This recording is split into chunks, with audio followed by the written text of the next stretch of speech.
Hello, everyone, and welcome to the Nourish Nutrition for Our Immune System Health Autoimmunity Challenge Winners webinar. It's a pleasure to have you all with us today.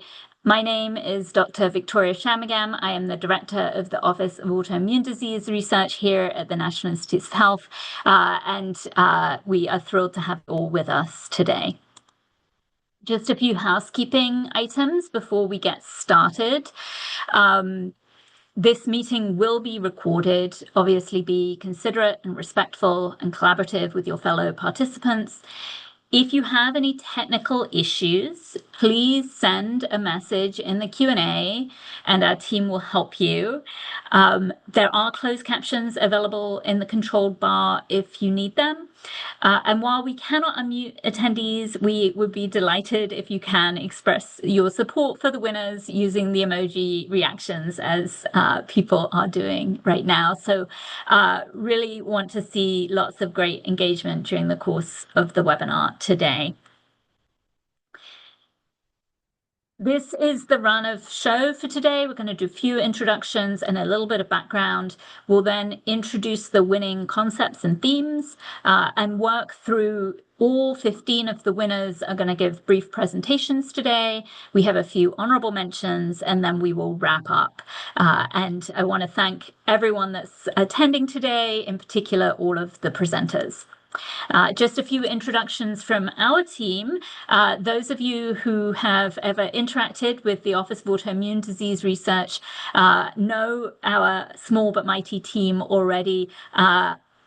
Myself, Dr. Victoria Shamagam, I'm the director of the office, and I'm ably assisted by Dr. Shinrei Lee and Dr. Carmen Fret Vincenti, who are the two program officers. If you've ever sent an email to OADR info, then you've received a response, usually from Carmen or Shinrei, and we are very grateful for all of the interaction. We are ably assisted in running this challenge by Oliver Gerland and Amanda Buchanan at Ensemble Consultancy, and that relationship is managed through a contract with NASA Tournament Lab overseen by Laura Stelling, and we're really grateful for that partnership. It's been a really super way to run this challenge. So thank you to everyone on the team for your help. I wanted to anchor the beginning of this presentation into the why are we all here talking about autoimmunity. And I probably don't need to explain to the folks on this call that autoimmune diseases taken together are some of the most common chronic diseases affecting the lives of the American people. So this graph is showing prevalence.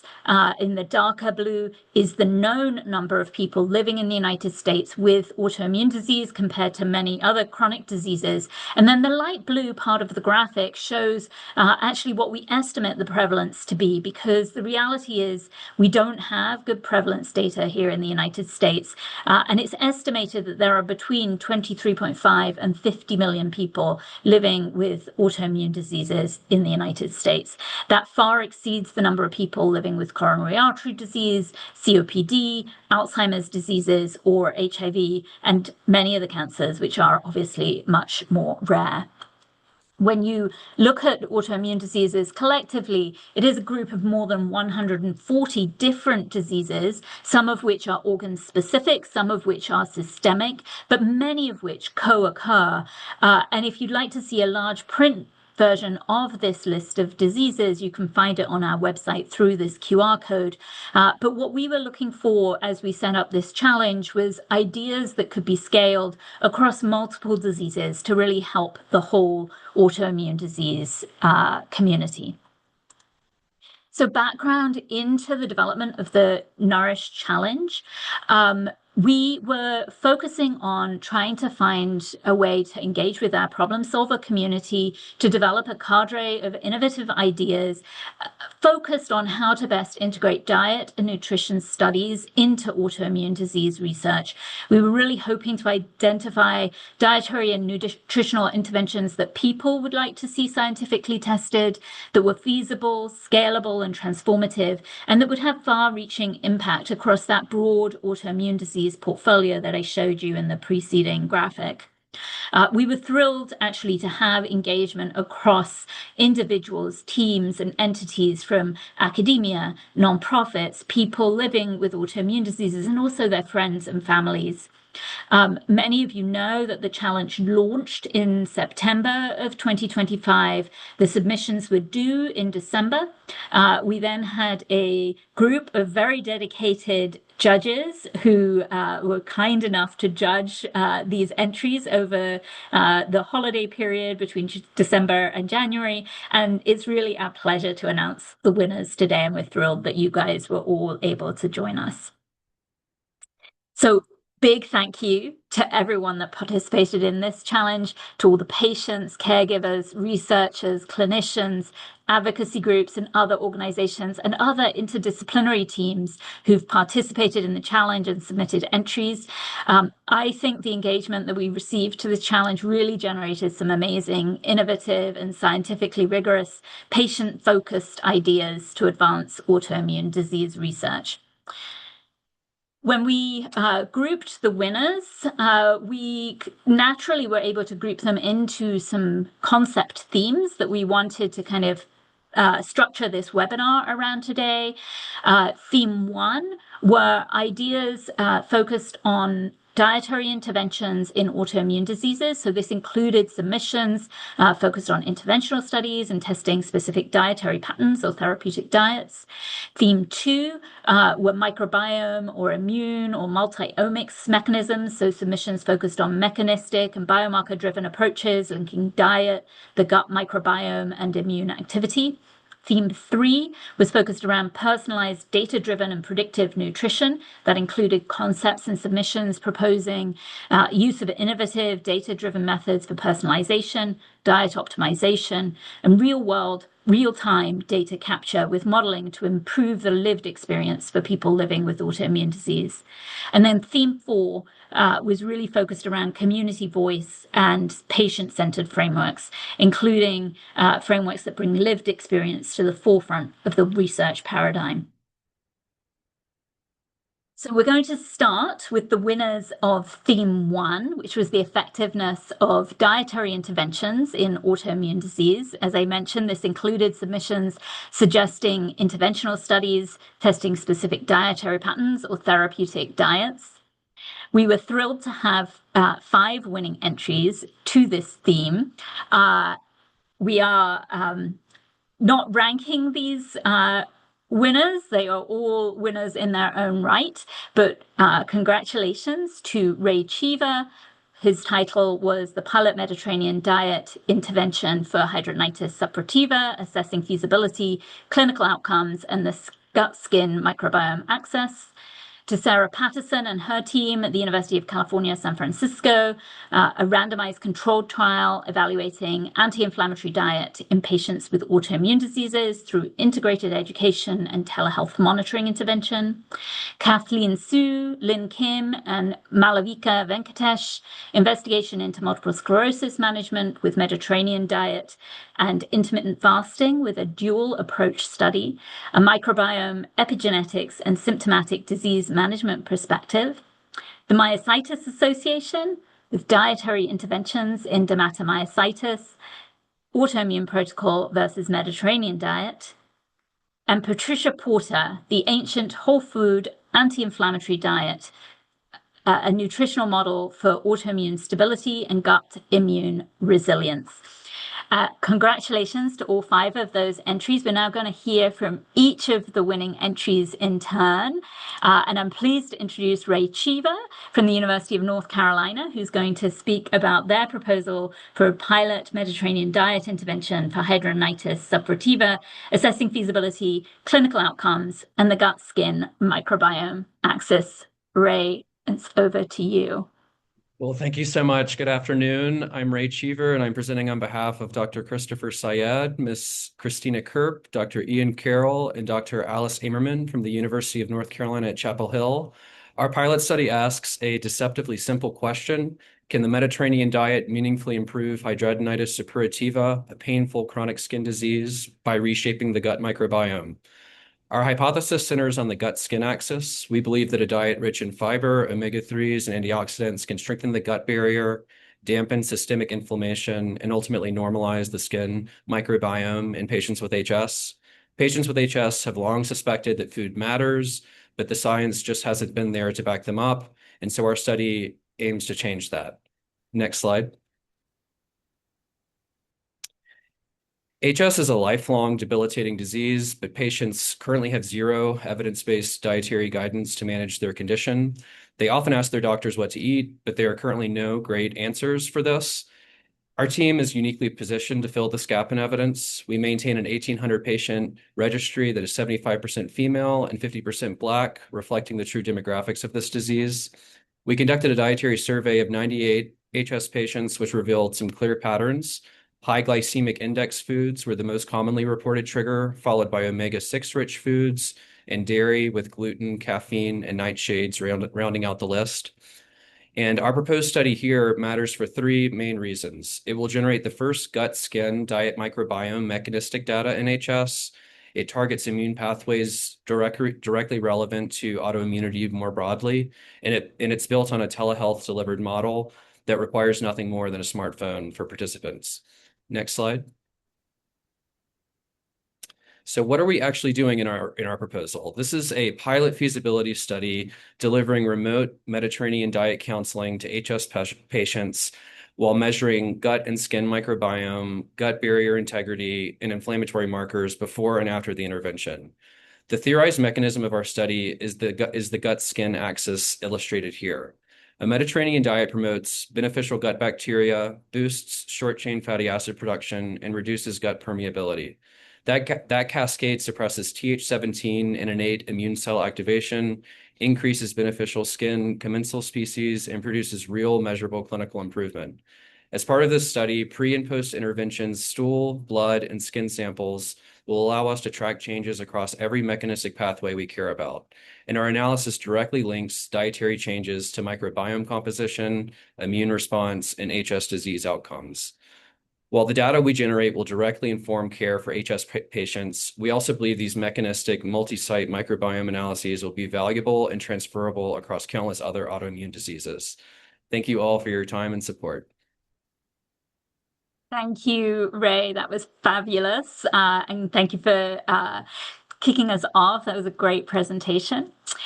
I'll let you get your emoji responses while I introduce Ratika Gupta, Sarah Patterson, Anna Hamel, Dana Kakawan, and Caitlin Sue from the University of California, San Francisco for their proposal, a randomized controlled trial evaluating an anti-inflammatory diet in patients with autoimmune diseases through integrated education and telehealth monitoring intervention. And our presenter for this proposal will be Radhika Gupta. Radhika, the microphone is yours. Thank you. Good afternoon, everyone. My name is Radhika, and I'm a clinical research fellow here at UCSF in the Department of Dermatology. A big thank you to the Nourish Challenge team for the incredible opportunity to present our work with you today. So our study focuses on evaluating an anti-inflammatory diet in patients with autoimmune diseases, with an initial focus in patients with dermatomyositis and cutaneous lupus. And this work itself was actually inspired by a very common clinical reality where patients frequently ask about changes that they can make to their diet to help manage their conditions. And while nutrition may have a potential impact to modulate inflammation and overall health, there's actually a lack of robust clinical trial data to actually support and evaluate an anti-inflammatory diet, specifically in patients with autoimmune diseases. And without that evidence, it's difficult for clinicians to confidently recommend dietary changes to their patients. And so our mission was really to address this gap in care by conducting a rigorous clinical trial that not only evaluates outcomes of an anti-inflammatory diet, but also implements a more comprehensive evidence-based dietary and behavioral intervention that can help inform both patients and also providers. Next slide, please. And so to address this, we developed a very comprehensive, more education-focused nutritional intervention that combines clinical care, dietary support, and also behavioral tools. And we think this is going to be impactful for quite a few reasons. The first is it provides honestly very accessible evidence-based nutritional guidance that can be integrated directly into clinical care. The second is that it supports patients with access to resources like food pharmacies and digital tools that can actually encourage self-management for their conditions.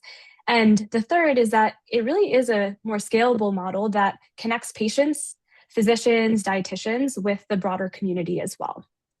So next slide, please. The program itself begins with a baseline assessment, including provider evaluations of their skin disease. Patients report on several patient-reported outcome measures. There's some lab tests that help understand where a patient's disease sits at, and then also some stool samples.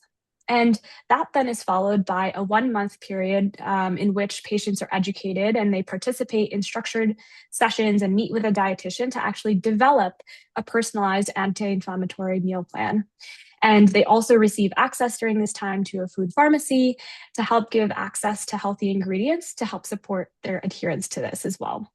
And the next phase is a 3-month more intensive period where patients during this time have weekly check-ins with their dietitians. They track their diet daily. They complete monthly surveys through a mobile app called Skin Tracker that was developed here at UCSF. And we think this combination of education, monitoring, and support will help reinforce a behavior change as well from the patient's perspective.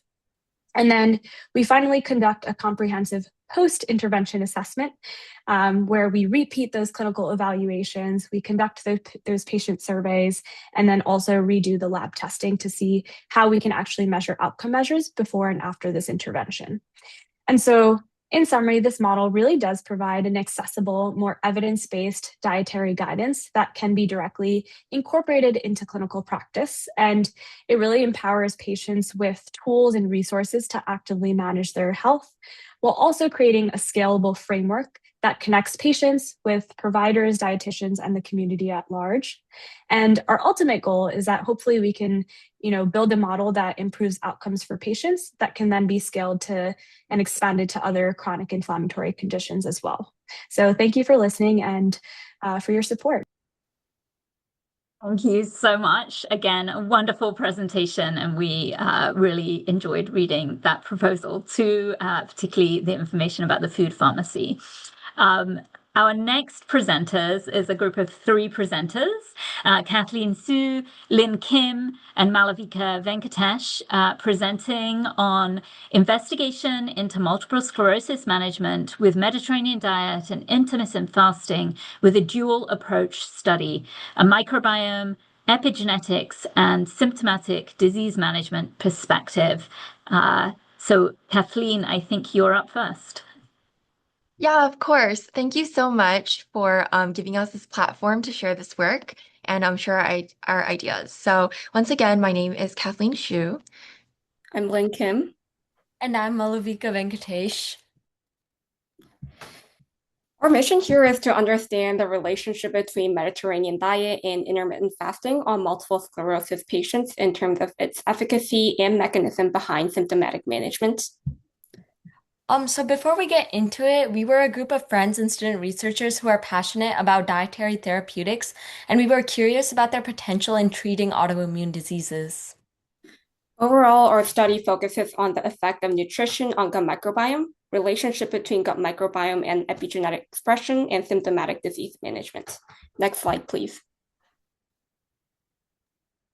Yeah, so before we get started, just for some quick background, MS is an autoimmune disease where the immune system abnormally attacks the neurons in the central nervous system, causing neurodegeneration. And this leads to many symptoms in patients, such as memory loss, vision loss, or mobility challenges. This can also lead to an increased likelihood of other diseases termed as comorbidities. And what we see often in MS patients are diseases like obesity and depression. So even while MS patients receive like a drug treatment stabilizing their MS, patients can still experience very lasting impacts from the disease that can make ordinary life pretty challenging. So for our protocol, we really wanted to make sure that the solution would be very feasible and easily accessible for the everyday patient. So in the creation of this proposal, we wanted to make sure that we drew ideas and feedback from many different sources so that each step is optimal and we have the whole perspective on what we're really working on. So we interviewed MS patients, clinicians, and researchers from many disciplines, and these are people both in and outside the MS disease field. Our resulting proposal would be impactful because, number one, it would be able to test the feasibility of an educated, self-imposed dietary treatment. It would also be one of the few evidence-backed anti-inflammatory dietary frameworks specifically designed to assist with a broad range of comorbid disorders in multiple sclerosis specifically. And our focus on tracking the gut microbiome, which has been shown to be deeply linked to disease severity and symptoms, could also help us gain a better perspective of what's happening down in the molecular level of this disease. And this in turn could also possibly help us gain a better perspective on what's happening in other inflammatory diseases or autoimmune diseases similar to multiple sclerosis. Oh, next slide, please. Overall, this study was able to provide insights on the efficacy of intermittent fasting and a self-imposed Mediterranean diet for the treatment of multiple sclerosis. Throughout the study, participants will be monitored on a biweekly basis, allowing us to consistently track changes in diet composition, weight, mobility, disease progression, and overall symptomatic severity over time. Essentially, we want to focus on the efficacy of diet toward patient health improvement. This frequent check-in helps ensure that we can capture both short-term and long-term effects of the intervention. In parallel, we want to evaluate the gut health by analyzing microbiome stability and focus on microbial diversity and key metabolite levels through stool sample testing. Moving into phase 2, participants will independently follow the dietary intervention, allowing us to evaluate real-world feasibility of the approach. Rather than closely controlling their intake, we aim to see how practical and sustainable the diet is in everyday life. To support this, diet counselors and accessible nutritional resources will be available as guidance while maintaining participant independence. As a follow-up study, we propose to explore more into the mechanism in which how the nutrients in Mediterranean diet and products from the gut microbiome affect immune cells and epigenetic expression. By looking at both approaches from the clinical study and mechanistic investigation, we will be able to gain a clue in how Mediterranean diet can influence the overall physiology and multiple sclerosis symptoms in a more comprehensive level. Overall, we view the integration of Mediterranean diet with intermittent fasting as a promising nutritional strategy to manage multiple sclerosis. And to validate this, we propose a clinical approach to understand the feasibility and role of nutrition that can play in symptomatic management. Thank you so much for listening. Thank you, all three of you, for that great presentation. Our next presenter is Linda Cobert from the Myositis Association, presenting on dietary interventions in dermatomyositis, the autoimmune protocol versus the Mediterranean diet. Linda, it is over to you. Thank you, Vicki. Good afternoon. I'm Linda Cobert. I serve as the Research and Communications Specialist for the Myositis Association. TMA is the leading nonprofit organization dedicated to improving the lives of those who live with myositis through support, education, advocacy, and research. The ideas and development of this proposal reflect a collaborative effort among a diverse and interdisciplinary team of myositis experts, advocates, and individuals living with myositis diseases. I'd like to give a shout out to our team for their insights, feedback, and support of this project. They include Dr. Lisa Christopher Stein, Dr. Latika Gupta, dietitian Kim Murray, and Dorothy Vitrano, who lives with myositis. Myositis is a group of rare, chronic autoimmune disorders of the muscle that carry a significant disease burden for those who live with them. For the NOURISH Challenge, we proposed a project to study dietary interventions in one form of myositis, that is dermatomyositis. DM causes severe muscle weakness and pain, overwhelming fatigue, debilitating skin rashes, and systemic inflammation and reduced quality of life. Next slide, please. There's a great unmet need for effective treatments for DM and all myositis conditions. Our members are constantly asking us what they can do for themselves to change their diet that may help their symptoms in any way. And unfortunately, all we can say in response is that the research has not been done. We would like to change that. We want to provide an evidence-based support for dietary interventions for myositis and other autoimmune conditions. We propose a 12-week randomized clinical trial comparing two dietary plans, that is the Mediterranean diet and the autoimmune protocol. A project like this can clarify relative efficacy, mechanisms, and feasibility of dietary interventions in an autoimmune disease like myositis. Assuming positive results, this could inform clinical guidelines, expand treatment options to include non-drug interventions with no side effects, and the potential for positive impact on multiple dimensions of health. Such a protocol could also serve as a model for future research related to dietary impact on other autoimmune conditions as well.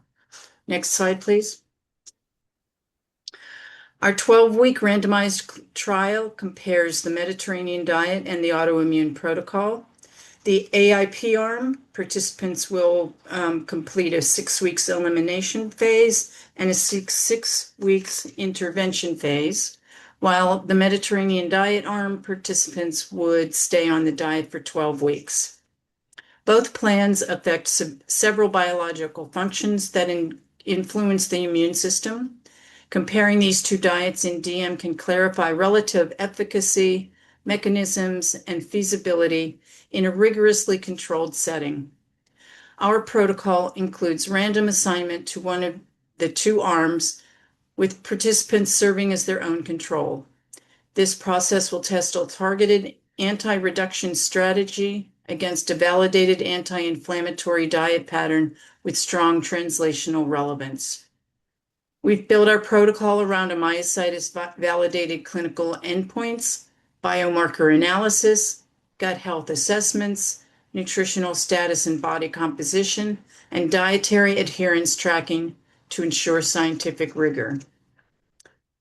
Registered dietitians counseling and weekly check-ins, printed resources, and private online support groups will improve fidelity and reduce attrition. We look forward to one day seeing this proposal successfully carried out and the results integrated into myositis care. Thank you so much for this opportunity. Oh, thank you so much, Linda, for presenting, and to the Myositis Association for participating in the Nourish Challenge. It was great to hear this idea too.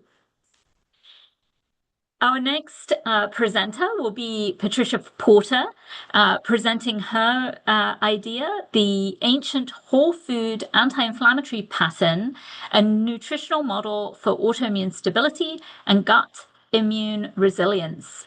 Patricia, the microphone is yours if you can unmute. Hi, thank you. My name is Patricia Porter, and I came up with the ancient whole food anti-inflammatory pattern through experience, life experience of my own and life experience of others who are suffering through autoimmune, as well as caregivers, health professionals who are treating those. And what we found, especially in places like West Virginia and the Appalachia region, is that access to food is not always available. Like for Mediterranean and various diets that are offered, you can't always access the foods that are on those lists. So this particular story or study shows how to utilize foods that wouldn't necessarily fall into that range, into those diets, but could still be utilized in this region and in the Appalachia region and other regions where food may not be easily accessible. We look at 3 different things for our project. We look at the Whole Food Anti-Inflammatory Foundation, the accessibility, and then the behavior support that's available to the participants. Next slide. So the problem in our area, West Virginia typically falls into a food desert. Food getting into the mountain regions is not easily accessible. We don't have access to fresh seafood right off of the boat or fresh fish or anything like that. So we're really dependent upon foods that have been packaged in some sort. And that is really something that we have to address, because our folks in this area are not able to sustain certain diets, especially certain diets if the whole family is on that diet. The expense can become more than the community can bear. And so if we can create a diet that a whole family can do, not just individual, and then a second diet for the home, that's one way to keep everybody on the diet, especially the people with anti-inflammatory. Foods that can be included in this, that can be like canned beans instead of fresh, frozen vegetables, whole grains, some simple proteins, and nuts and seeds, things of that nature.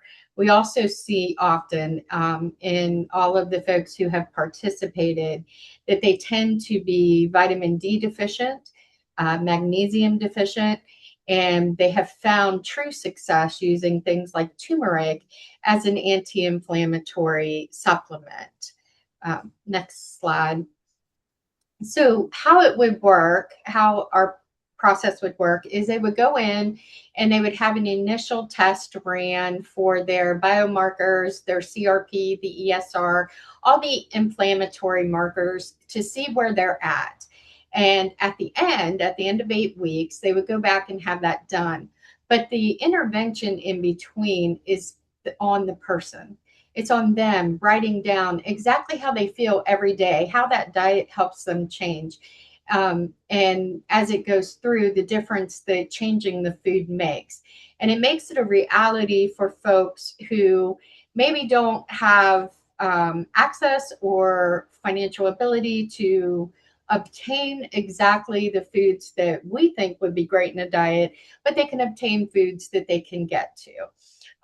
It's designed to be scalable and cross-clinical research, and they can have like a pill dispenser that would put their vitamins and things of that nature in it to kind of remind them that they're on this cycle of healing and healing through food.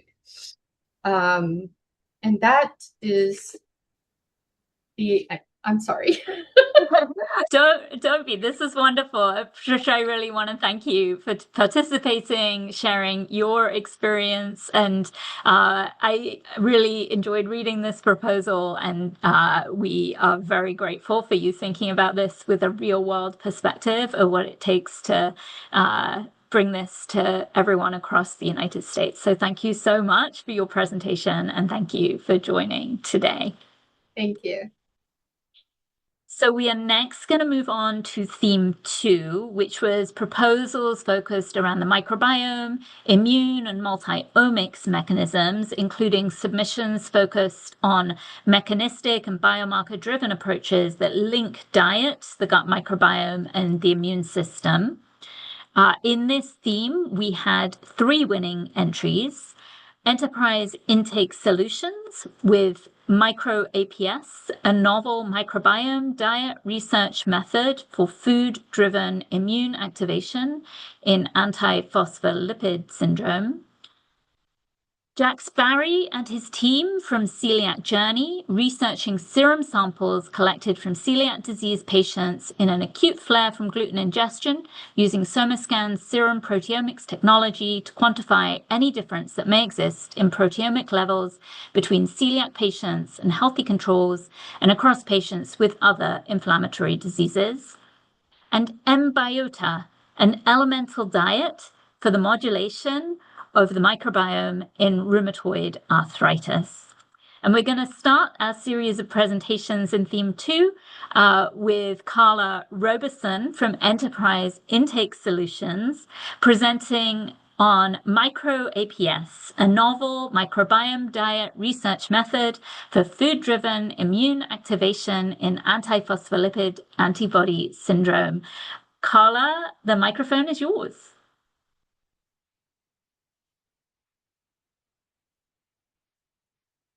And I can see Carla. I'm just going to help her unmute. Hi, everybody. Thank you. Sorry about that. But hello, my name is Carla Robertson, representing Enterprise Intake Solutions. Our mission is to advance. You're a little difficult to hear. Can you speak a little bit closer to the microphone for us?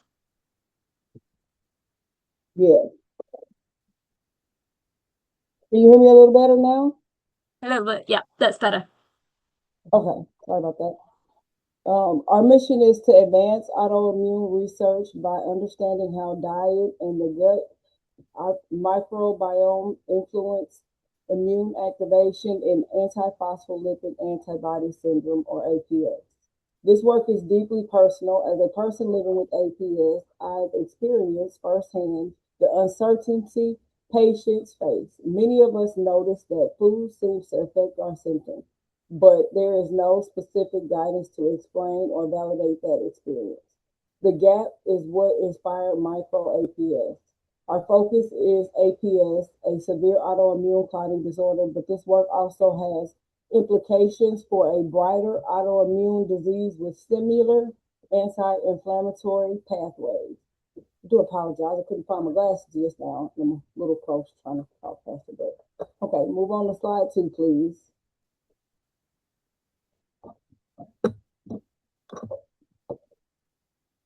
APS is a life-threatening condition associated with strokes, blood clots, and pregnancy complications.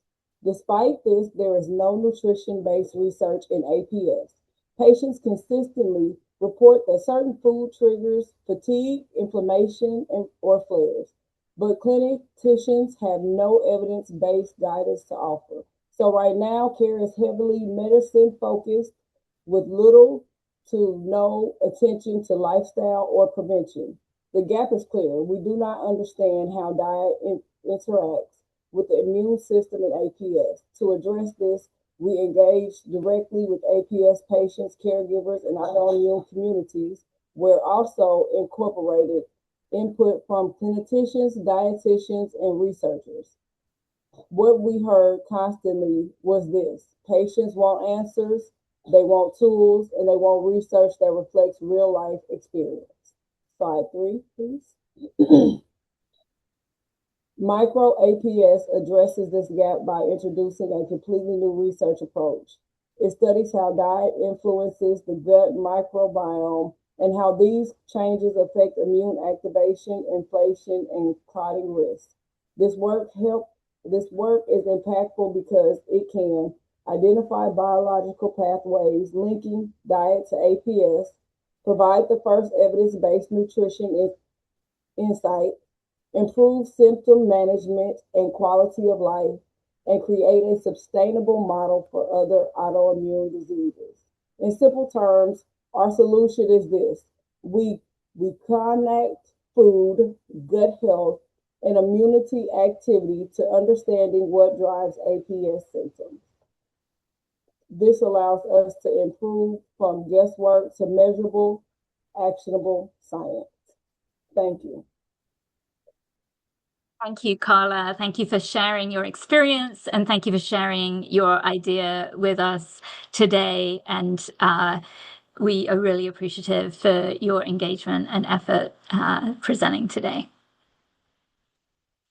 Our next presenter is actually presenting by video. So Jax Barry, with his parents John Barry and Leslie Barry from Celiac Journey, presenting researching serum samples collected from celiac disease patients in acute flare from gluten ingestion using SomaScan's serum proteomics technology to quantify any difference that may exist in proteomic levels between celiac patients and healthy controls and across other inflammatory diseases. Hi, I'm Jax Barry. I'm 12 years old and I'm the co-founder of Celiac Journey. I'm grateful for this opportunity to share my goal, eating without fear. I'm honored to be one of the winners for the NIH's Nourish Challenge for my idea to study celiac disease flare data to identify FDA-approved drugs that may be suitable candidates for drug repurposing to treat celiac. I'm grateful to Secretary Kennedy for his whole-of-government approach to tackling childhood chronic disease, including celiac disease. Hippocrates had amazing insight when he said, "All disease begins in the gut." The new dietary guidelines just flipped the food pyramid with a great call to action to eat real food. Similarly, the FDA is turning the tide on the gluten guessing game.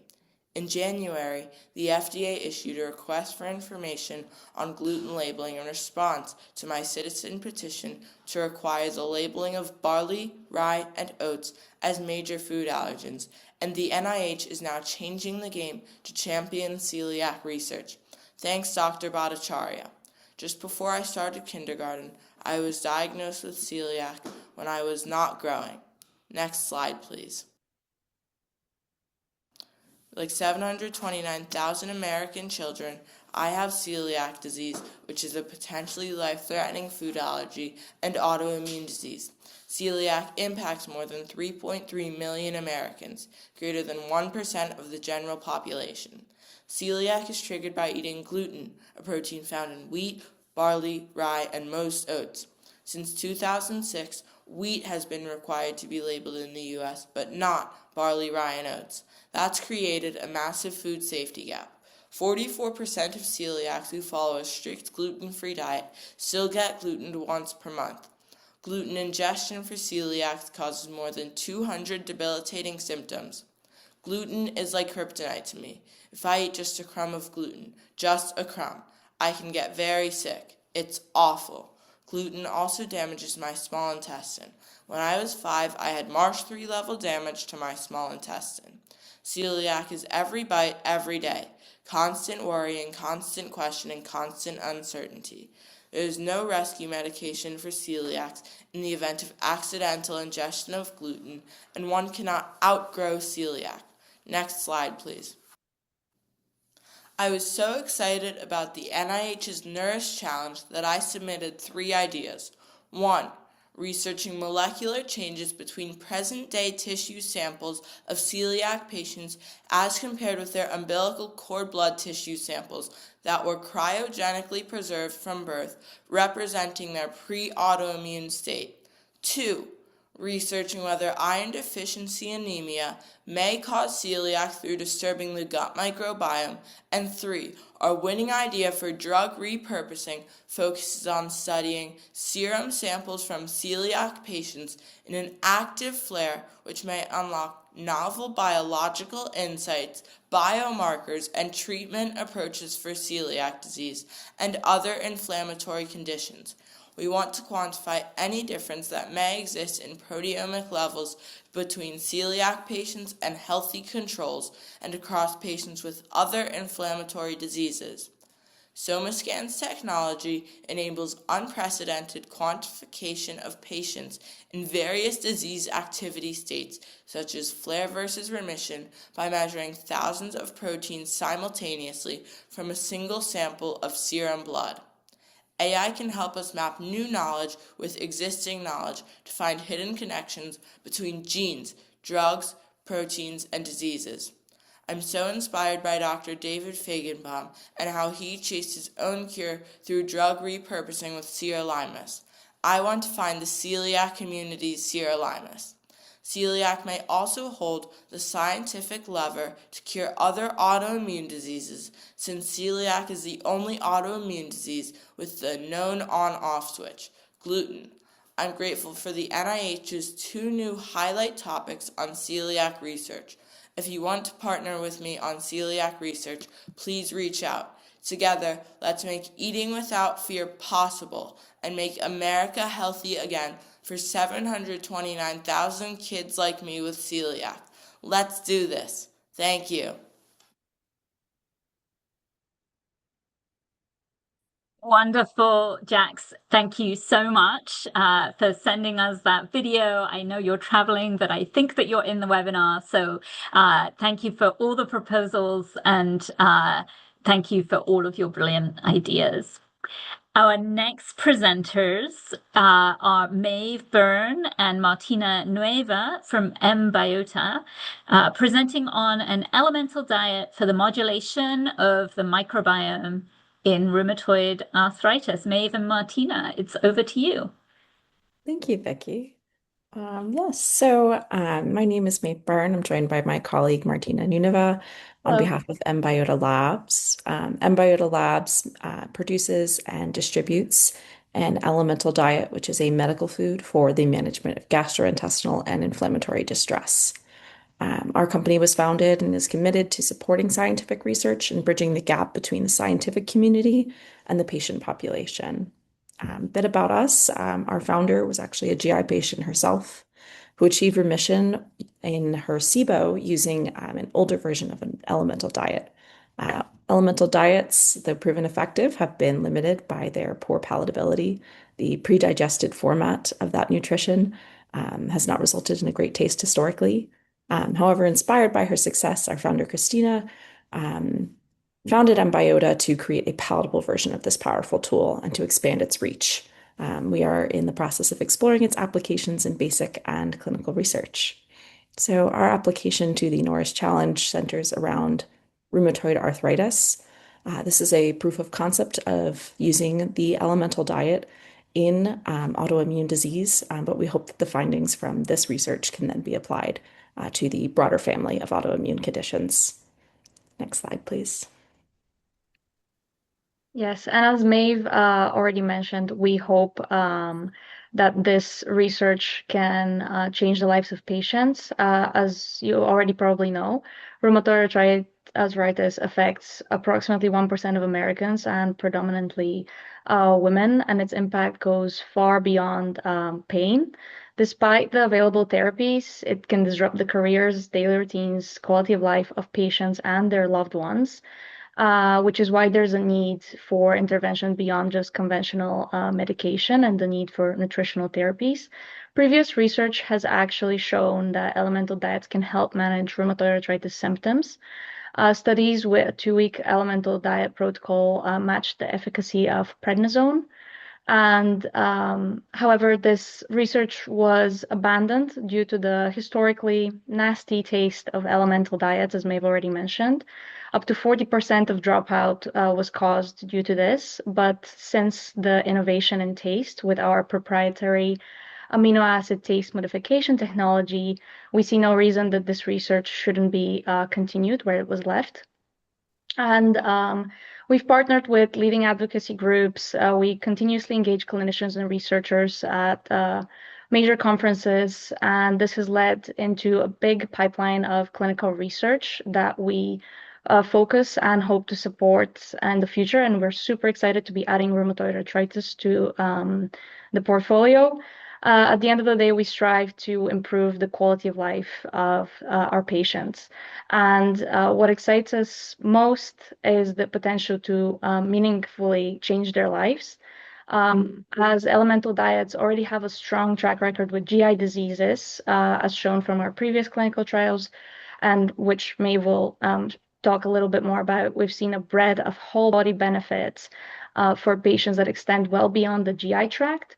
And that gives us the real confidence this approach could expand well into other autoimmune conditions. We hope that Ari will lay the groundworks for this research and that we will one day be able to expand and research into other conditions such as Sjogren's, lupus, psoriatic arthritis, just to name a few, which are all linked to gut dysbiosis. But I'll give it to Maeve now to tell you a little bit about the scientific side.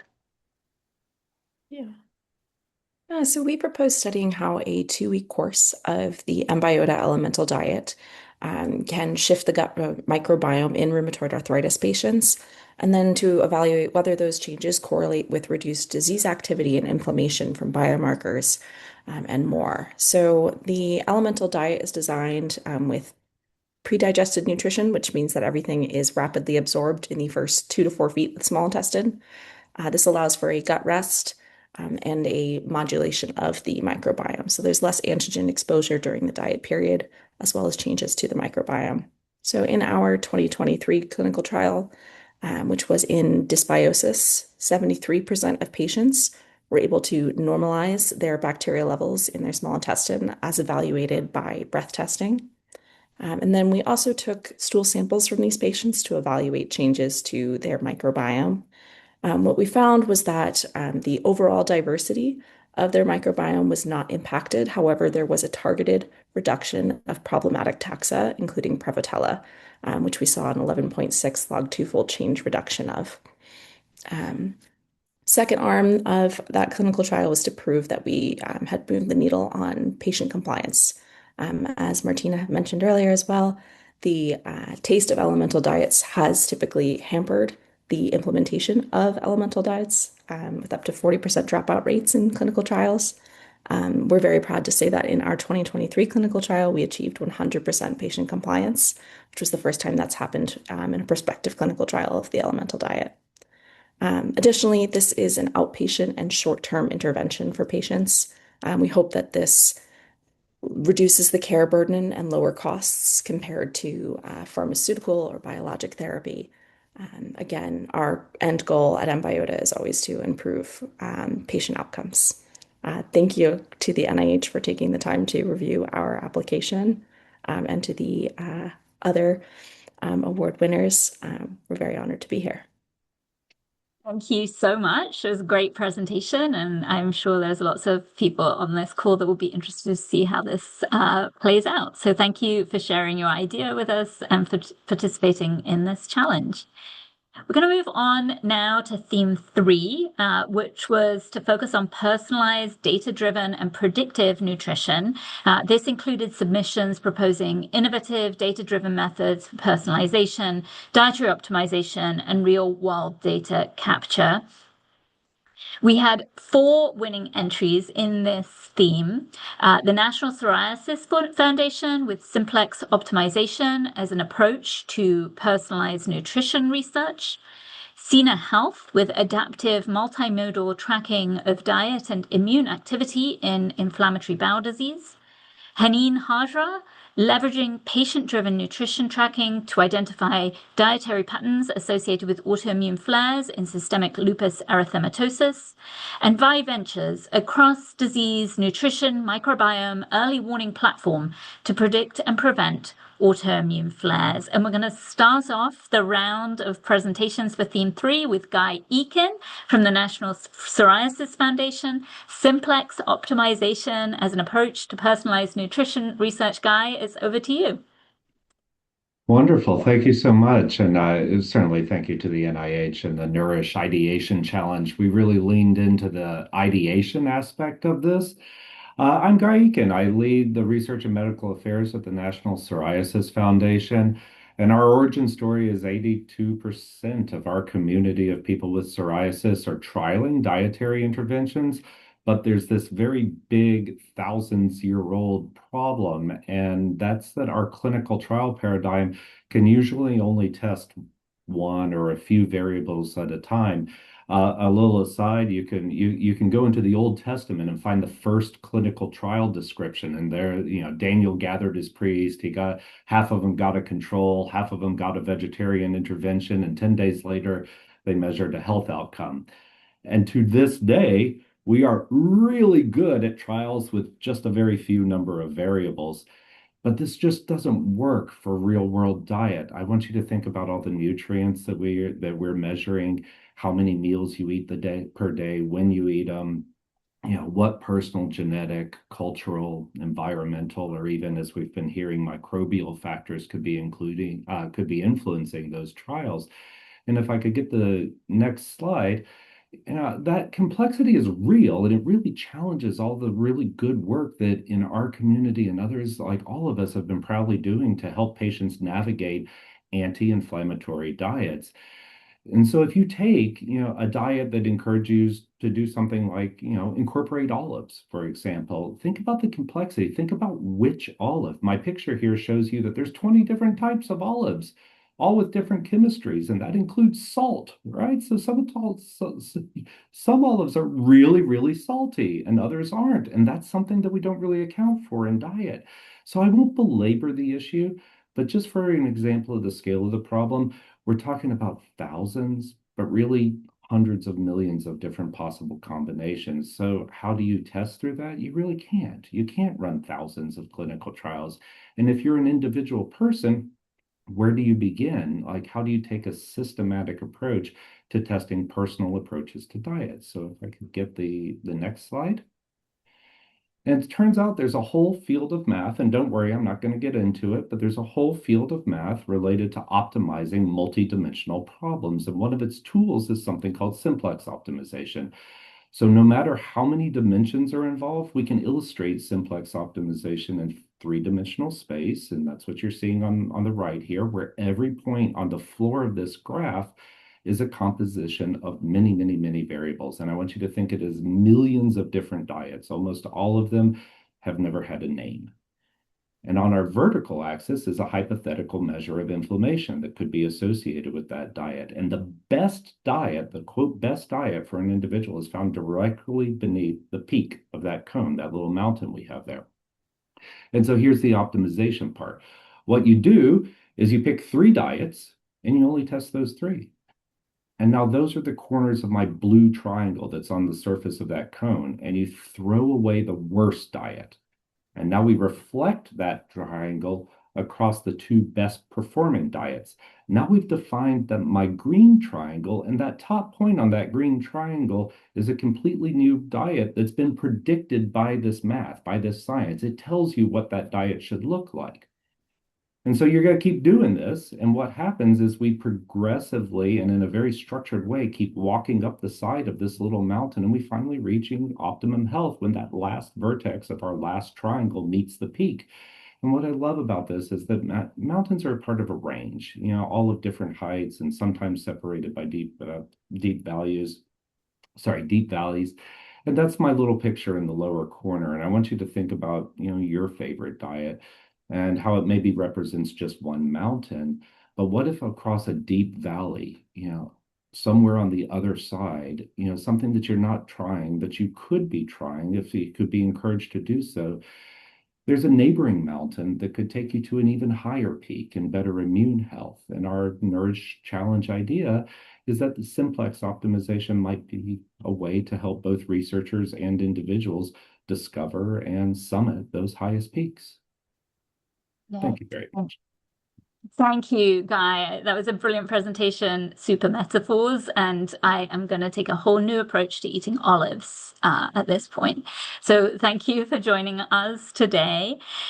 Our next presenter, and I hope she is on, is Vanessa Dina, and her team is from Senna Health. Presenting on an adaptive multimodal tracking of diet and immune activity in inflammatory bowel disease. And if someone from the ensemble team could have Vanessa accept her panelist link, if possible. Yeah, Vanessa, please accept the panelist. All we can do is invite you a panelist, and you have to accept that, and then you'll rejoin as a panelist.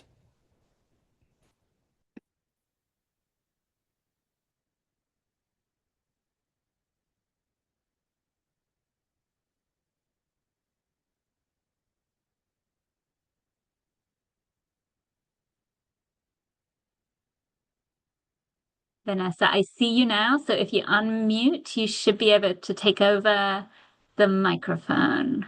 Thank you. Sorry for the technical difficulty. It's okay. Hi, everyone. I'm Vanessa Senna, CEO of Senna Health. For this project, we focus on patients with inflammatory bowel disease. So here's the gap. IBD patients consistently report strong links between food, stress, and their symptoms. but clinicians only get snapshots of patient behavior before appointments.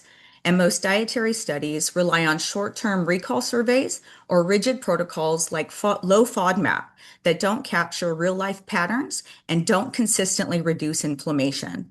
So the core research question is, can continuous real-world data capture identify dietary and behavioral health patterns that precede disease flares in IBD? Next slide. To address this, we developed a digital patient-centered framework to study this longitudinally. There are 4 key data streams. First, participants order their meals directly through our system, which means we passively capture what they're ordering, how often, whether they're choosing prepared meals or groceries, and how much of their budget they're using. That's real dietary behavior data without asking patients to do any extra work. Second, optional wearable devices track physiological signals, sleep quality, heart rate variability, and activity levels, giving us a continuous window into how the body is responding between clinical visits. Third, we embed brief virtual behavioral sessions to directly support adherence.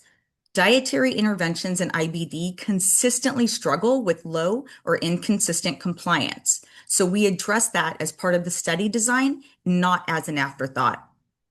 And fourth, we incorporate standard of care clinical data, lab values, flare assessments, and to contextualize the patient-generated signals in a clinical framework. Next slide, please. The study is structured over 18 months in 3 phases. In the first 2 months, we recruit participants through collaborating clinics, onboard them into the platform, and conduct initial behavioral health consultations. Months 3 through 12 are the active intervention period. Participants are ordering meals through the platform, wearing monitors, and receiving behavioral health coaching. All of this generates longitudinal multimodal data. And in the final 6 months, we consolidate and analyze the data to identify individualized patterns that precede flares or inflammatory changes, allowing for adaptive dietary recommendations.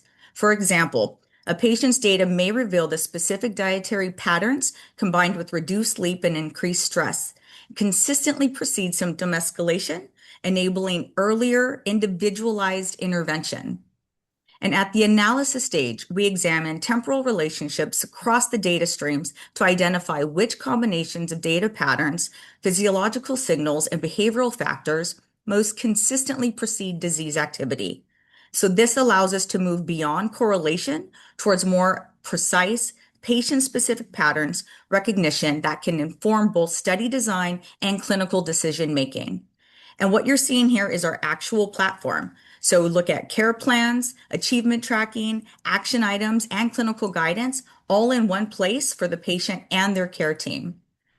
We expect this study to evaluate which dietary patterns are both practical and associated with improved symptom management in IBD.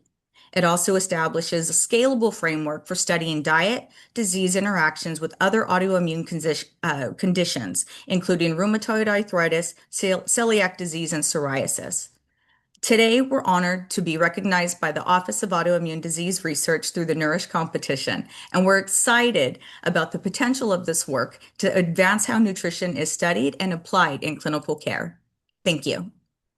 Oh, Vanessa, thank you so much. And thank you for participating in the Nourish Challenge. Our next presenter is presenting by video. The video is a little quiet, so all of you listening may want to turn up your volume. This is Haneen Hajra, leveraging patient-driven nutrition tracking to identify dietary patterns associated with autoimmune flares in systemic lupus erythematosus. Everyone, and thank you to the Nourish Autoimmunity Challenge team for the opportunity to present today. My name is Haneen Hajra, and I'm a sophomore at Poolsville High School in the Global Ecology Magnet Program. Today, I'll be sharing my proposal for a patient-driven nutrition and symptom tracking platform for lupus. At its core, this project is about bridging the gap between patient experiences and autoimmune research. The goal is to better understand how everyday diet may relate to lupus flares by systematically tracking nutrition alongside symptoms. This idea was inspired by my personal experience living with lupus. I began noticing patterns on what I ate, how my symptoms responded, but when I looked for research on this connection, I found that most studies focused on supplements rather than real-world eating habits and patient-driven data. As a result, patient-driven experiences like mine are rarely captured in structured data. So I chose lupus as the starting point for this platform, as it is highly unpredictable disease with a wide range of symptoms, which makes it especially important to understand how lifestyle factors may influence flare patterns. And that leads to the key challenge this product aims to address. One of the biggest challenges for lupus patients is that flares are often unpredictable.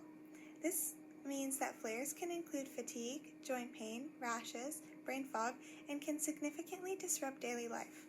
Many patients report connections between what they eat and how their symptoms present, but there is very little structured data that captures these patterns. Most existing research focuses on controlled supplements rather than everyday meals that people actually consume. To explore this gap, this project was designed to be patient-driven. Participants would log their daily meals and symptoms with recruitment through lupus organizations to ensure a diverse range of experiences. This allows for the collection of real-world data across different individuals and demographics. This approach is impactful in several ways.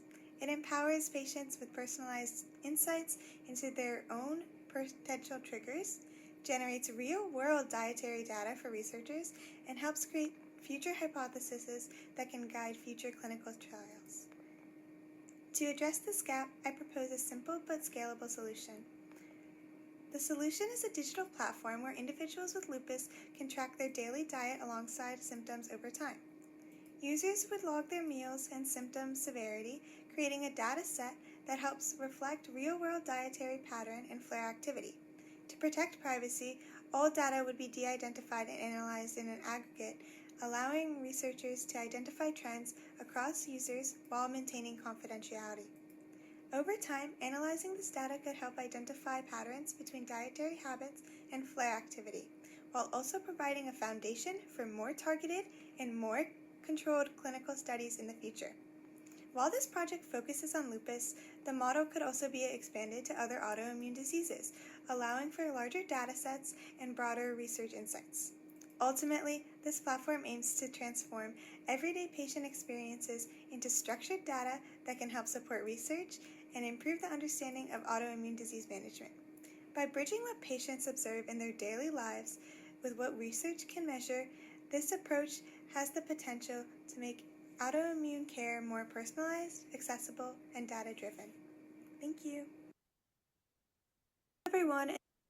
Thank you to Haneen for participating in the challenge and for getting us that video at the very last minute, and really appreciate all of her effort and engagement. Our next presenters are Stephen St. Peter and Julian Martin from V Ventures, a cross-disease nutrition microbiome early warning platform to predict and prevent autoimmune flares. Stephen and Julian, over to you. Thank you, Vicki. So I'm Stephen St. Peter, a founder and managing director of Vi Ventures, and I'm joined by my colleague Julian Martin, who is the lead for our submission. So let me introduce Vi Ventures and frame why we engaged in the Nourish Challenge. And so Vi is a venture capital firm that's focused on immunology and autoimmunity, built around the simple idea that we can accelerate the development of life-changing therapies by tightly aligning venture capital-backed biotech companies with leading disease-focused philanthropies.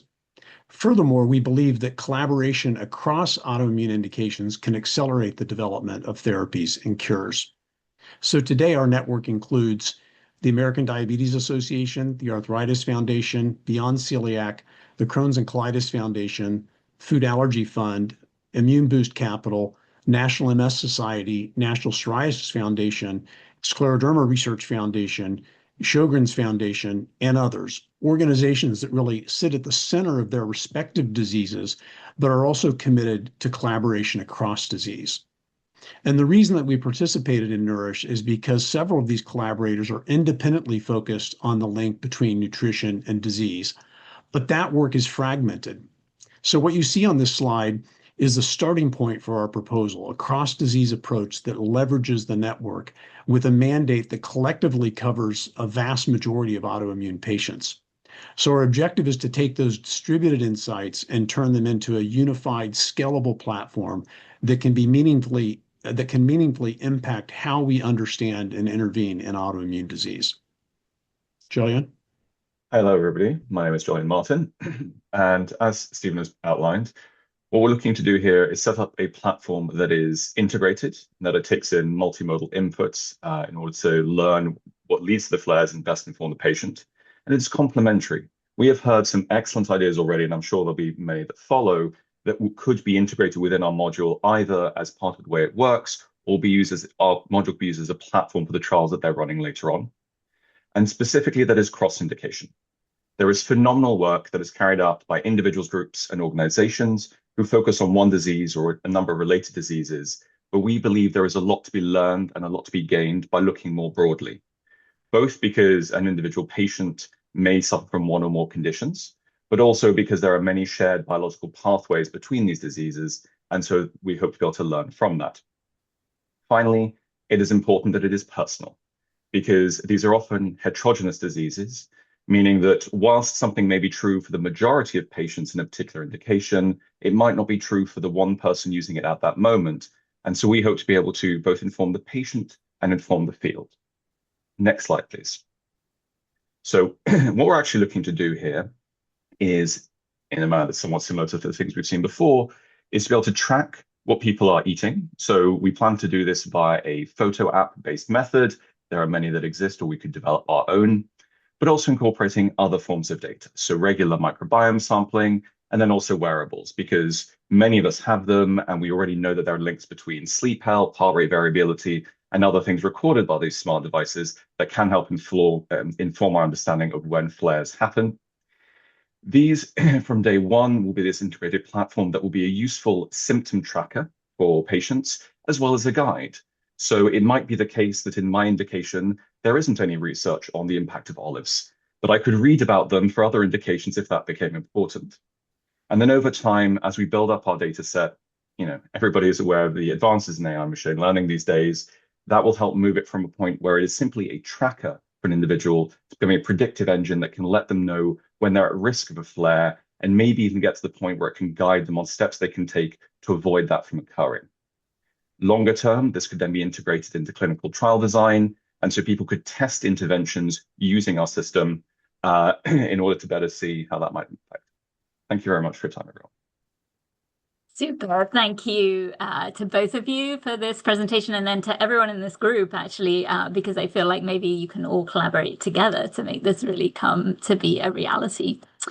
We're going to move on to theme 4, which is the last group of our winners, focused around community voice, doing a landscape assessment and patient-centered frameworks, including frameworks that bring lived experience to the forefront of the research paradigm.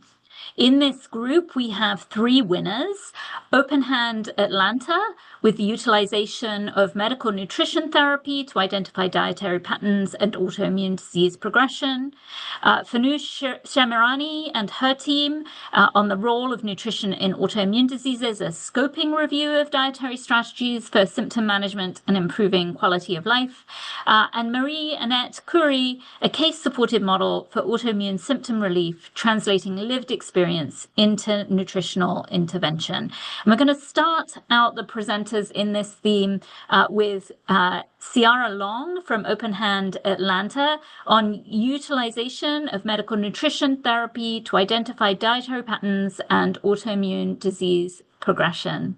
Ciara, it's over to you. Oh, sorry. Thank you, Vicki. Good afternoon, everyone. My name is Ciara Long, and I'm the Research and Evaluation Manager at Open Hand Atlanta. Open Hand is a community-based nonprofit, and we've been serving nutrition care in the form of food as medicine since 1988 throughout the state of Georgia. We applied for this challenge because we noticed that there was a large gap both internally at our organization and amongst the research on the role of dietitians in autoimmune care. As noted earlier at the beginning of this presentation, people living with autoimmune conditions far outnumber many of the chronic health conditions that my organization and other organizations support. At Open Hand, we have a team of registered dietitians who provide nutrition education and support in a variety of ways, including medical nutrition therapy, which is an evidence-based nutrition intervention that's helped our clients better manage their nutrition-sensitive chronic health conditions, including diabetes, cardiovascular disease, kidney disease, and HIV. Through our longstanding work with our clients, we realized that we don't yet fully understand how many people that we serve are living with autoimmune conditions or how nutrition can better support them. So the project that we proposed is designed to address this gap with a particular focus on lupus. However, we believe this model can be applied to other autoimmune conditions. Next slide, please. So although medical nutrition therapy is highly effective for many chronic health conditions, there is a real lack of research on its role with autoimmune disease, and specifically how specific dietary patterns or foods may relate to a person's symptoms flares or their symptom improvement. And at the same time, many people with autoimmune conditions face significant barriers to nutrition care, including a lack of access, whether that's due to a lack of insurance or ability to pay for services, a lack of knowledge about dietitians and their role in services and how to best reach them, and then just an overall shortage of dietitians in particular areas in the US. We also know that our colleagues who are medical professionals do not receive a lot of training on nutrition care to be able to provide that individualized and tailored nutrition care like dietitians. Next slide, please. So our solution that we proposed is using medical nutrition therapy both as a care delivery tool and also a data collection strategy. Open Hand works with healthcare partners and patient advocacy organizations to refer patients to our nutrition programs. And in this project, we work with these partners, but particularly the Lupus Foundation of America Georgia chapter, to meet with them and attend support groups so we can gather information from patients, caregivers, the advocacy leaders, and healthcare professionals to better understand the common nutrition needs and challenges that these individuals face. And that will help guide meaningful patient-centered recommendations from our dietitians. So in this project, we'll work with partners to refer individuals with autoimmune conditions to receive at least 3 monthly medical nutrition therapy sessions at Open Hand. And during these sessions, our registered dietitians will document each participant's diagnosed autoimmune condition, how it's currently being managed, and details about their symptom flares.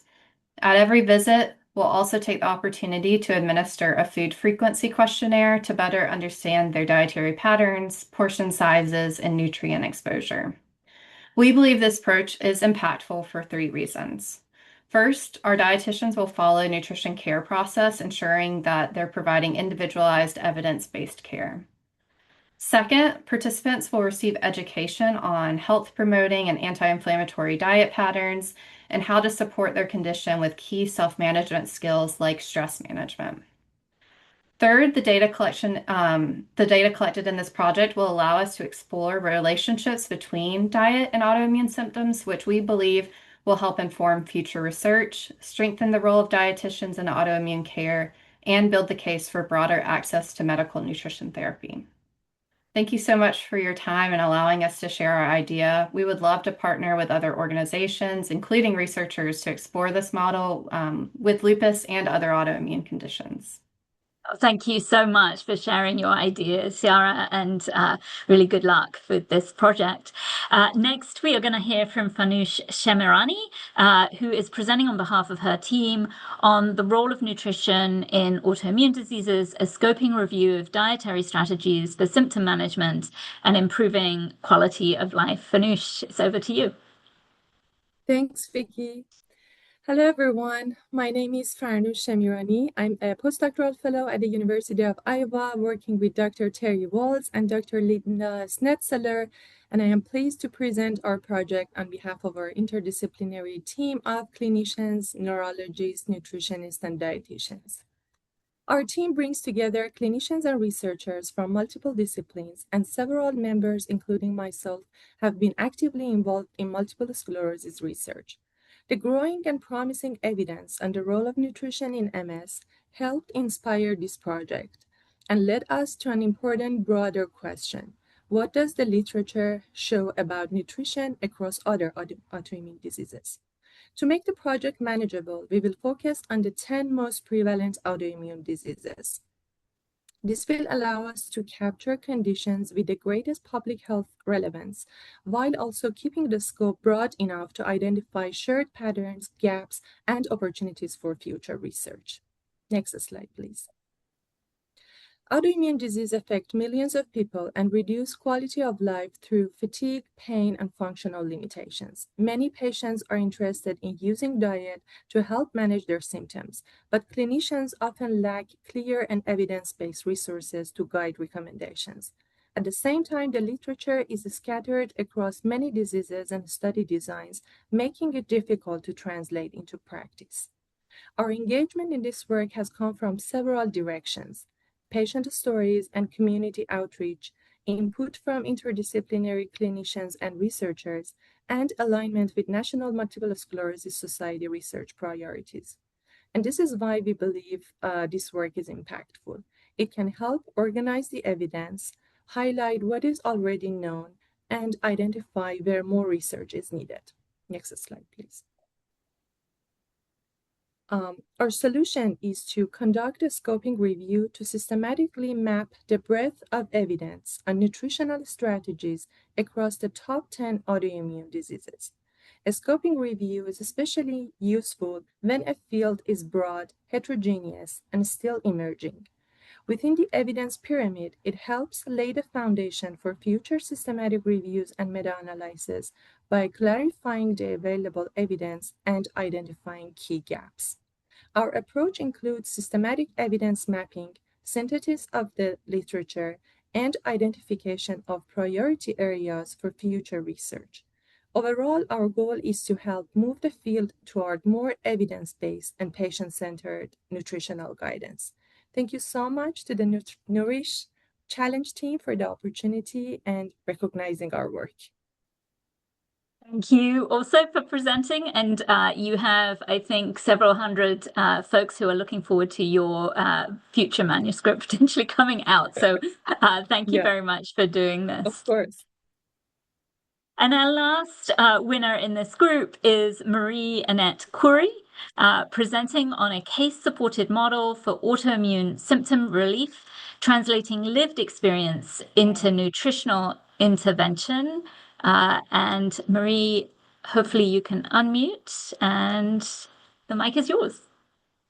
Hi, my name is Marie Coury, and my proposal focused on patient experience and the symptoms that came with the patient. So I was inspired by my mother, who was diagnosed with fibromyalgia just a few months after I was born. And so this gave me the opportunity to grow up and share in that experience and learn from it with my mother. And it also made me very interested in sort of exploring the behind the scenes of diseases, which is why I'm currently studying biochemistry at Carnegie Mellon University. And I felt like this challenge was also a perfect opportunity to study or explore the behind the scenes of disease. So I'm aware that fibromyalgia is not an autoimmune disease, but I'm also aware that it shares many symptoms with autoimmune diseases like lupus and multiple sclerosis. And I've also seen throughout the years, just watching my mother, that it's the label of the disease is much less important than the symptoms that the patient is experiencing. And that's sort of where my proposal stems from. So what I've seen is unique in that the reason that these diseases are so under-researched is because it's just simply hard to research them. You can't take a population or a sample of a population, split them into two groups, and tell one group, hey, we're going to take away these foods from you, and we want to see if you guys are going to get worse. It's just not ethical. But with over a decade of my mother experimenting with different foods and different diets, you can extrapolate the data from that and kind of see a cause and effect. Next slide, please. So because there is no cure for autoimmune diseases, the way to cope with the diseases is just treatment. But many of the treatments available today are simply band-aid approaches, meaning you go to a doctor, you tell them what you're feeling, and they give you temporary approaches to cope with what you're feeling in the moment. And this could look like injections or painkillers. And the problem with that is obviously you're not targeting the root of the symptoms. So you're not trying to stop the symptoms from happening. And more importantly, it's not sustainable at all. So it's costly, it takes time, and it takes energy to go back every 6 weeks or every 2 months for injections or refill painkillers. So that's why I think it's really important to take sort of a top-down approach and to target the symptoms directly.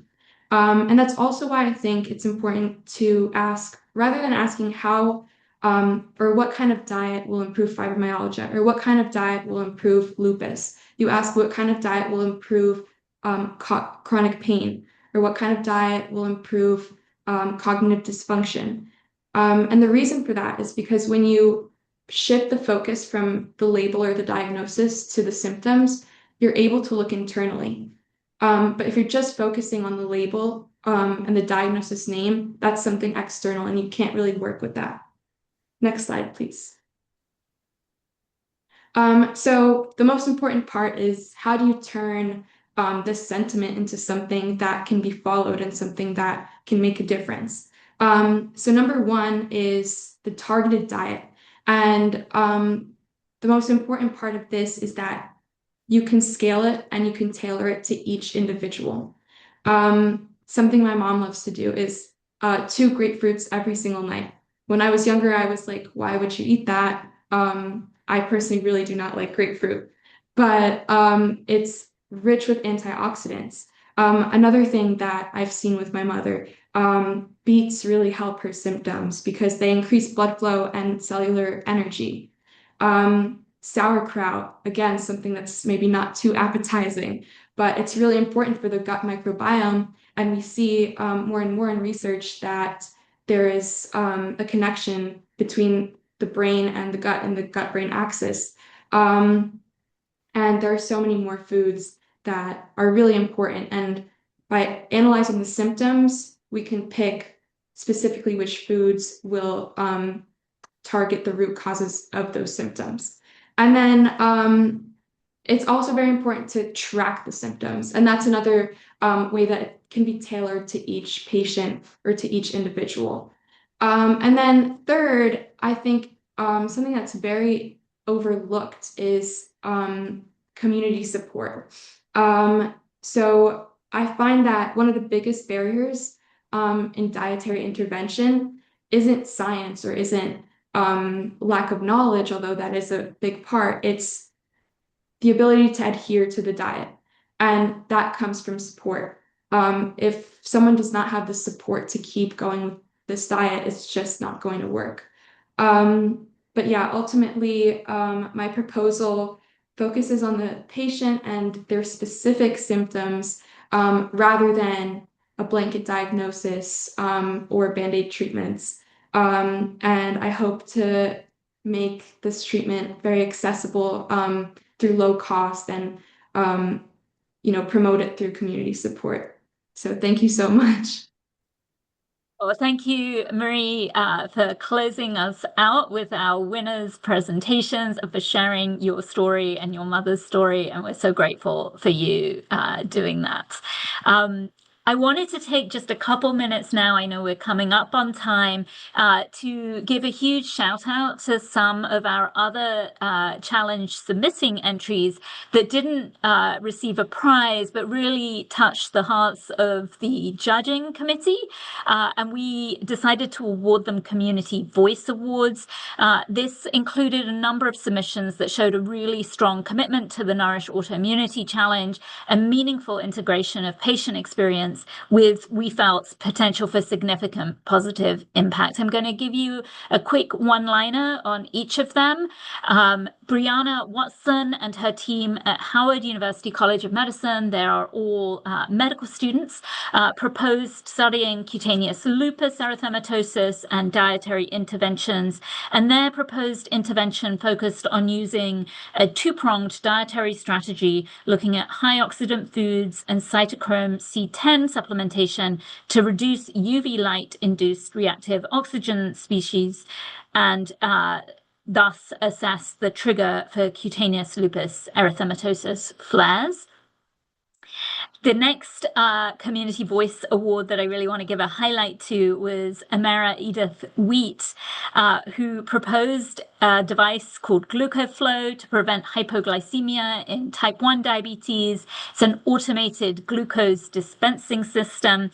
Amira is also a student, and this is specific for patients living with type 1 diabetes, who, as many of you may know, are at risk of developing hypoglycemia, particularly when asleep at night, and that obviously carries a risk of serious complications. And this concept really spoke to us as addressing a challenge that community truly faces.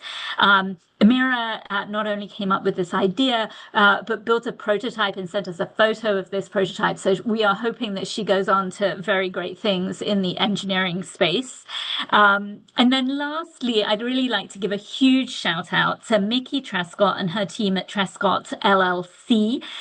Mickey is a cookbook writer, and she proposed a study looking at patient-driven insights into the autoimmune protocol diet, a cross-sectional survey of real-world implementation, barriers, and outcomes in autoimmune disease, and was really wanting to put not just the concept of the diet out into the world, but actually gather real-world evidence from people living with autoimmune disease to test adherence, impact, and lived experience of this type of diet across socioeconomic and sociodemographic groups to understand people's experience trying different dietary interventions. So with that, I want to say just a huge congratulations and a huge thank you to everyone who participated in the Nourish Autoimmunity Challenge. I want to thank you for sharing your bold ideas. I want to thank you for engaging with this crowdsourcing concept. I know it was a fairly new idea coming from the NIH. And I really want to thank our whole community for advancing autoimmune disease research, because I think we all agree that science belongs to everyone, and we can do more together than any one of us can do alone. So huge thank you. Congratulations to all the winners and the honorary mentions. And then just thank you to everyone that participated. If you want to reach any of the Nourish Autoimmunity Challenge winners who presented today or any of our 3 honorable mentions, feel free to email us at oadrinfo@nih.gov, and we will be happy to matchmake you with the necessary connections. And then a quick shout out to the office. If you'd like to hear more about what's going on in the life of autoimmune disease research at the Office of Autoimmune Disease Research, you can join us for our quarterly update session. We host these sessions as an open forum every quarter. The next one is on April 23rd at noon. The QR code on this slide will take you to the sign up page. This is a very interactive session. It is not recorded, so you do need to join in real time. You will get about a 15 to 20-minute update on the life of the office, and then we let you unmute and tell us what's going on in your lives and what you want us to know about. And it is a great forum for sharing with the whole community what's going on in your area. I've been told by Carmen that I must remind you, after you register, you have to make sure to click this very tiny and almost invisible button to add the link to your calendar. Otherwise, it disappears forever into the computer black box and we can never get you back in. So do remember to add the event to your calendar. If you'd like to stay connected with the office, then feel free to sign up for our emails. The QR code will take you to the link, and then you do just have to scroll down to the Office of Autoimmune Disease Research to get the subscription. And then if you'd like to hear more about the NIH-wide strategic plan for autoimmune disease research, you can access it through the QR code on this slide. And I think you will agree that we are trying to take a whole person approach to autoimmune disease research across the NIH and looking for great engagement across our community. I want to thank you all for joining us and listening today. Again, real shout out to all of our presenters and the honorable mentions. And thank you for joining us.